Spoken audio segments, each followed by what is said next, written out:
What's up, y'all? It's your boy KevOnStage, and I want to read y'all an email, man. My dad emailed me this morning, and it almost made me cry. Like, y'all, I already talked about this. I'm a sensitive soul. I be crying like a mug. I don't know why, and I almost cried when he wrote this. So I'm gonna just share it with you guys because he's my dad, and I love him, man. He means so much to me.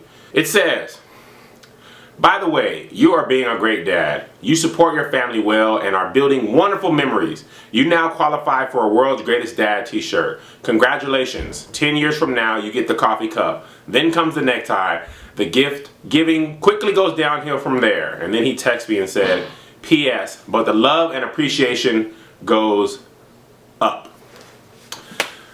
So I just want to talk real quick about the importance of being a father. My dad that wrote this email is actually my stepfather. He took my mom, who had 3 kids, no father around, married her. And I asked him one day, I was like, dude, what the heck did you marry her for? She had 3 kids already, and we were young.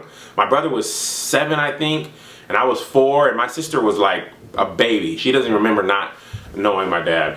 And he said, I saw a woman that I loved that needed help, and I wanted to love her and to help her. And that just blew my mind. Like, a guy could help somebody and love children that weren't his own, that could do nothing for them, or excuse me, nothing for him, but he was everything to us. And he was young at the time. He was like 26 or 27 when he started doing this. And he went from having no kids to having to provide for 4 people overnight.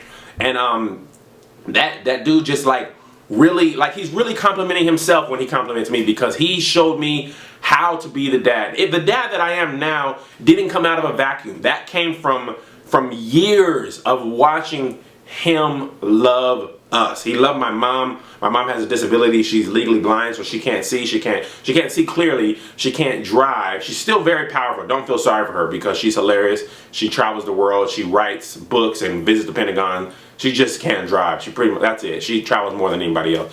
But he loved a woman who, had a disability and 3 kids who could do nothing for him. And I never seen him yell at my mom, never argue. He taught me how to argue with the woman that you love without losing your cool. They never yelled at each other.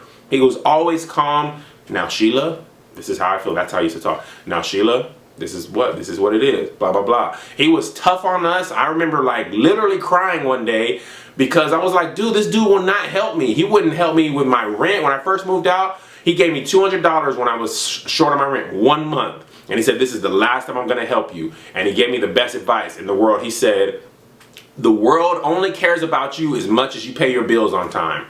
And you decided to move out, you got to pay your bills on time. And that was that's tough love. And as a man, I needed somebody to say, dude, I can't be there for you. Because I don't want to be, now I'm glad he did that, because I don't want to be the dude who's raising his family and still asking for rent help from his dad. But he taught me those lessons. He taught me how to buy a plane ticket and book a hotel, how to love a woman, how to raise children the right way, how to sacrifice for your children, how to put all their needs above your own so that they can succeed. And it was because of him that I am who I am, and that my kids are who they are. And now I'm not saying nothing against my mom. Obviously, my mom is my mom. But my mom couldn't teach me how to love a woman. Only my dad could do that. My mom couldn't teach me how to raise a boy to be a man. Only my dad could do that. So I partly want to say to the dudes out there, you gotta be there for your kids, man. I know it's hard, it's tough, but your kids need you. My son, Isaiah, this dude, we're in this little studio apartment, and he sleeps by me, and the bed is only so small, but he gets as close to me as possible. And I'm like, dude, scoot over. And no matter how much I tell him, he scoots right back and sleeps right underneath me.